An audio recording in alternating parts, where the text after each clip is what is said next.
بیچاری کئی روز سے دم توڑ رہی ہے، ڈر ہے خبر بد نہ میرے منہ سے نکل جائے، تقدیر تو مبرم نظر آتی ہے ولیکن پیران کلیسا کی دعا ہے کہ یہ ٹل جائے۔ تو پہلی بات میری ختم ہوئی، عالمی نظام خلافت دنیا کی تقدیر مبرم ہے، ہو کر رہے گی، اس میں کسی صاحب ایمان کو کوئی شک، کوئی شبہ، کوئی ریب نہیں ہونا چاہیے۔ البتہ اس کا اب دوسرا پہلو کیا ہے، اس کا آغاز کہاں سے ہوگا؟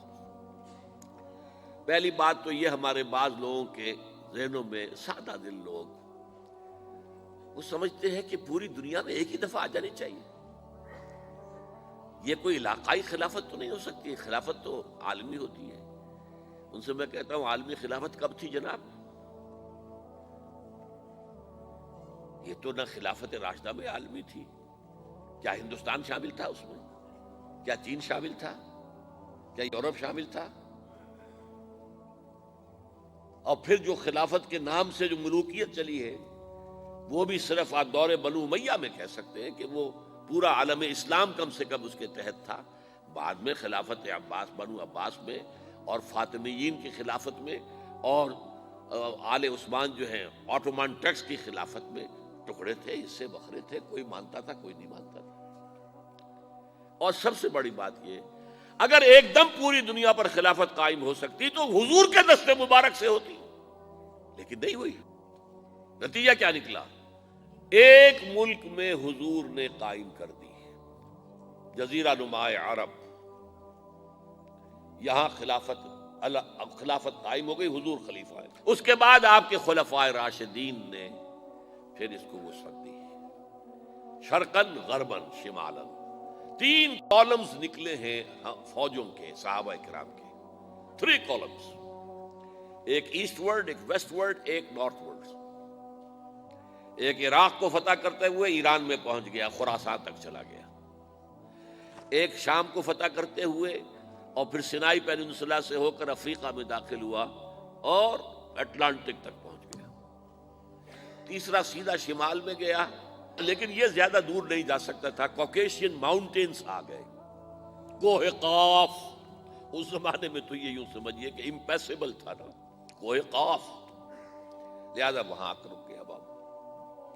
اب بھی یہ ہوگا، کسی ایک جگہ سے شروع ہوگا پھر پھیلے گا، اس کے سوا کوئی چارہ کار ہے ہی نہیں۔ اگر ہر جگہ پوری دنیا میں ایک ہی وقت میں ہو سکتا تو حضور کے دست مبارک سے ہوتا صلی اللہ علیہ وسلم۔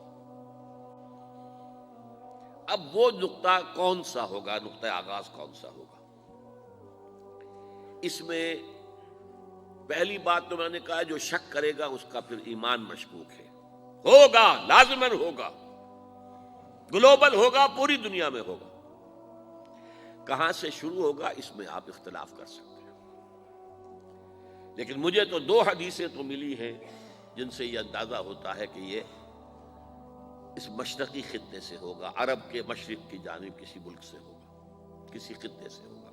وہ حدیثیں بھی اب آپ پڑھ لیجیے پہلے، پھر میں کہہ رہا ہوں یہ خزانہ ہے جو ہم نے آپ کی خدمت میں پیش کیا ہے، کاش کہ آپ اس کی قدر کر سکیں، یہ حدیثیں آپ کو ازبر ہو جائیں، یاد ہو جائیں، لوح قلب پر نقش ہو جائیں۔ ہندوستان اور خراسان یعنی موجودہ افغانستان کا ذکر ابن ماجہ کی روایت ہے، عن عبداللہ ابن الحارث رضی اللہ تعالی عنہ قال رسول اللہ صلی اللہ علیہ وسلم یخرج ناس من المشرق یؤتئون للمہدی یعنی سلطانہ، یعنی سلطانہ، دونوں طرح سے پڑھ سکتے ہیں۔ حضرت عبداللہ ابن حارث فرماتے ہیں رضی اللہ تعالی عنہ کہ حضور نے ارشاد فرمایا، مشرق کی طرف سے وہ فوجیں نکلیں گی، لوگ آئیں گے جو عرب میں مہدی کی حکومت قائم کریں گے۔ یہ مہدی کون ہوں گے اس کا ذکر میں ذرا بعد میں کروں گا، لیکن نوٹ کر لیجئے کہ مہدی سے پہلے لازماً کسی مشرقی علاقے کے اندر وہ نظام قائم ہو چکے گا، تب وہاں سے فوجیں آئیں گی نا۔ یہ مشرق کون سا ہے؟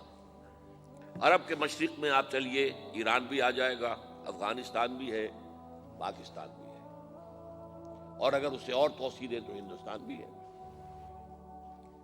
یہ ہے عرب کا مشرق، اس سے فوجیں جائیں گی۔ اس کا کیا مطلب ہے کہ اس میں سے کسی جگہ پر نظام خلافت پہلے قائم ہو جائے گا، تاکہ وہاں سے فوجیں جائیں گی جو جزیرہ نماء عرب میں حضرت مہدی کی حکومت کو قائم کریں گی۔ اب دوسری حدیث سنیے، یہ سنن ابن ماجہ کی حدیث تھی جو میں نے آپ کو سنائی، آپ نے پڑھی۔ دوسری، عن ابی ہریرہ رضی اللہ تعالی عنہ، یہ ترمذی شریف کی روایت ہے، قال قال رسول اللہ صلی اللہ علیہ وسلم یخرج من خراسان رایات سود لا يردها شیء حتی تنصب بإیلیا، خراسان کے علاقے سے سیاہ جھنڈے لے کر فوجیں آئیں گی، ان کا رخ کوئی موڑ نہیں سکے گا، ان کو پیچھے پھیر نہیں سکیں گے کوئی بھی، یہاں تک کہ وہ یروشلم میں جا کر جھنڈے نصب کر دیں گے۔ ایلیا حضور کے زمانے میں یروشلم کو کہتے تھے۔ یہ یروشلم تھا جب حضرت سلیمان کی حکومت تھی، اور یہاں پر معبد سلیمانی، ہیکل سلیمانی قائم ہوا، پھر یہ یروشلم ہی رہا ہے تاریخ میں، یہاں تک کہ سن 70 عیسوی میں جب ٹائٹس رومی جنرل نے اس کو گرایا، ختم کیا، سیکنڈ ٹیمپل گرا دیا، اور یہاں سے یہودیوں کو کہا نکل جاؤ یہاں سے، کوئی یہودی باقی نہیں رہا، بالکل تہو بالا برباد کر دیا۔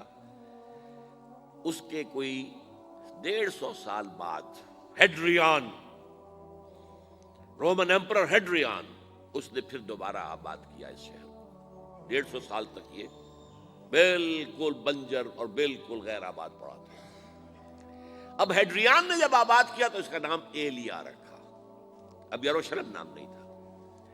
تو حضور کے زمانے میں پھر اس کا نام ایلیا تھا، اور اب اس سے کیا معلوم ہو رہا ہے کہ یہ یروشلم مسلمانوں کے قبضے سے اس وقت نکلا ہوا ہوگا۔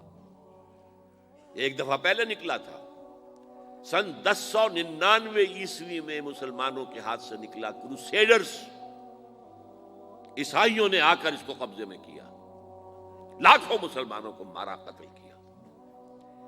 اس کو 1187 عیسوی میں واپس لیا ہے۔ کس نے لیا ہے؟ صلاح الدین ایوبی، کرد۔ عرب کھوکھلے ہو چکے تھے، عربوں نے کھویا، واپس نہیں لے سکے، بہت حکومت کر چکے تھے، 400-500 برس کی حکومت کر کے، اور ان کے عیش اور ان کے آرام، اب ان میں جان نہیں تھی کہ وہ واپس لے سکے۔ واپس لینے والا گرم کرد خون تھا، صلاح الدین ایوبی۔ تو گویا کہ اب آپ سمجھئے کہ 88 برس تک عیسائیوں کا قبضہ رہا یروشلم پر۔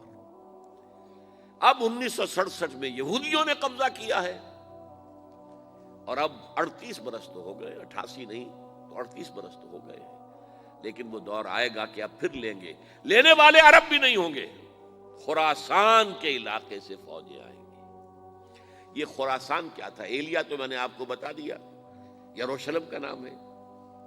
خراسان اس زمانے میں ایک بہت بڑے ملک کو کہتے تھے، کچھ حصہ پاکستان کا بھی اس میں شامل ہے، کچھ حصہ ایران کا بھی ہے۔ ایران کے اس حصے کو اب بھی خراسان کہتے ہیں، وہ ایک صوبہ ہے، خراسان ایک صوبہ ہے ایران کا چھوٹا سا۔ پاکستان میں خاص طور پر یہ جو علاقہ مالاکنڈ ایجنسی کہلاتی ہے، اس سے اوپر جتنا علاقہ ہے، اور یہ جو واخان کی ایک پٹی آتی ہے اوپر، واخان افغانستان کی ایک پٹی سی دم سی چلی آتی ہے جو جا کر چائنا کی سرحد سے مل جاتی ہے، یہاں سے لے کے یہاں تک یہ جو مالاکنڈ کا وہ درہ ہے اور پہاڑ ہے، یہ بھی خراسان کا حصہ ہے۔ باقی تقریباً 2/3 آف افغانستان، ساؤدرن حصہ نہیں ہے خراسان کا حصہ، یہ سیستان کہلاتا تھا، یہ خراسان نہیں ہے، لیکن یہ کہ اوپر کا 2/3 آف افغانستان، اور اس کے ساتھ یہ جو عرب، جو اب یہ ترک ممالک آزاد ہوئے ہیں سوویت یونین کی ڈسولوشن کے ساتھ، یہ سارا علاقہ کہلاتا ہے خراسان بزرگ۔